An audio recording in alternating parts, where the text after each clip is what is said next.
മാന്യ സദസ്സിനി വന്ദനം. എന്നാ ഡീസൻ്റ് ആയേക്കാം. ഈ പൊരി വെയിലത്ത് വിറ്റാമിൻ ഡി കിട്ടിക്കോട്ടെ എന്ന് വിചാരിച്ചിട്ട് കൊട തുറക്കാണ്ട് ഞാൻ പോവുക.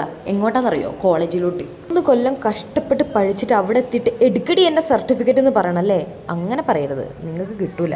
നമ്മൾ അവിടെ എത്തിയിട്ട് മാന്യമായിട്ട് ചോദിക്കണം, എൻ്റെ സർട്ടിഫിക്കറ്റ് തരുമെന്ന് ചോദിക്കണം. അപ്പം ഇങ്ങനത്തെ കുറച്ച് പേപ്പറൊക്കെ തരും. അങ്ങനെ ഞാൻ കഷ്ടപ്പെട്ട് പഠിച്ച് എൻ്റെ തലയിൽ ബുദ്ധി ഉള്ളത് കൊണ്ട് എനിക്ക് കിട്ടിയ സാധനമാണിത്. നിങ്ങൾ ആ കാണുന്നൊരു ചെക്കൻ്റെ ഫോട്ടോ കാണുന്നുണ്ടോ? അതായിരുന്നു എൻ്റെ ക്രഷ് എന്ന് പറയുന്നത്. 4 കൊല്ലമായിട്ട് ഞാൻ ആ ചെക്കനെ ഗൂഗിളിൽ അന്വേഷിച്ചുകൊണ്ടിരിക്കുക, കണ്ടു കിട്ടിയില്ല. അതൊരു AI ആണ് ഗൈസ്, നിങ്ങളത് മനസ്സിലാക്കണം. എന്നിട്ട് അവസാനം ഞാനത് മനസ്സിലാക്കി. ഈ കുപ്പി എങ്ങനെ ഇട്ട് സാധനം കൊള്ളില്ലെങ്കിൽ കുപ്പി കൊള്ളാം അല്ലേ? ഞാനതങ്ങ് എടുത്ത്. പിന്നെ ആണെങ്കിൽ അവൾ എന്നെയും കൂട്ടി ഒരു ടോപ്പ് വാങ്ങാനാട്ടോ പോയത്. ആ കടയിലെ എല്ലാ സാധനങ്ങളും അവളിട്ട്. അവസാനം ഞാൻ സെലക്ട് ചെയ്ത സാധനം തന്നെ അവൾ എടുത്തിട്ട് ഞങ്ങൾ അവിടെ നിന്ന് ഇറങ്ങി. പിന്നെ നടന്നതല്ലേ, കുറച്ച് വിശ്രമിക്കാന്ന് വിചാരിച്ച് പാർക്കിലേക്ക് ഇരുന്ന്. ഇവിടെ ആരെയും ചൂണ്ടിക്കാണിക്കുന്നതെന്ന് എനിക്കറിയില്ല കേട്ടോ. പിന്നെ അവൾക്കൊരു വിഷമം ഉണ്ടെന്ന് വിചാരിച്ച് ഞാനങ്ങ് ചിരിച്ചെടുത്ത്.